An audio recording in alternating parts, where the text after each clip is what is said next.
పుచ్చకాయ కట్ చేసాక గుర్తొచ్చింది, యూట్యూబ్ లో వైరల్ అవుతుంది కదా ఇప్పుడు ఏదో మొహబ్బత్ కి షర్బత్ షర్బత్ అని చెప్పి, సరే ట్రై చేద్దాము అందరూ ట్రై చేస్తున్నారు కదా అని చెప్పి స్టార్ట్ చేశాను. నిజంగా అసలు ఇలాంటివన్నీ ఎందుకు కరపెడతారో, లేకపోతే నాకు చేయడం కుదరలేదా, లేకపోతే నాకు నచ్చలేదో తెలియదు కానీ 1-2 స్పూన్లకి నాకైతే వాంతి వచ్చేసింది. ఉత్త పుచ్చకాయ చాలా బాగుండిద్ది, ఇంకా దీనికోసం ఇంత కష్టపడి ఇన్ని నానబెట్టి ఇన్ని చేసుకొని గ్లాసులోకి పోసుకొని అన్ని చేసిన తర్వాత 2 స్పూన్లు తిని మిగిలిందంతా పారేయాల్సి వచ్చింది. సో నేను చేసిన తప్పేంటో నాకు తెలియదు కానీ నాకైతే నచ్చలా. అయితే నేను షుగర్ ఒక్కటే యాడ్ చేసుకోలేదు, ఇంకా రిమైనింగ్ అంతా యాజ్ టీజ్గా చేశాను. నిజంగా చాలా వరస్ట్గా ఉంది. ఆ జనాలందరూ ఎలా తాగుతున్నారో, వాళ్ళ రీల్స్ ఎలా చేస్తున్నారా, లేకపోతే వాళ్ళకి నచ్చుతుందా, నాకు నచ్చలేదా, నాలోనే ఏమన్నా ప్రాబ్లం ఉందా అని అయితే అనిపించింది నాకు.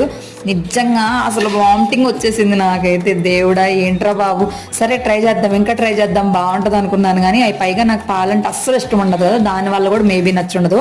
ఫైనల్గా పుచ్చకాయ మాత్రం చాలా బాగుంది. నచ్చితే లైక్ చేయండి మీరు.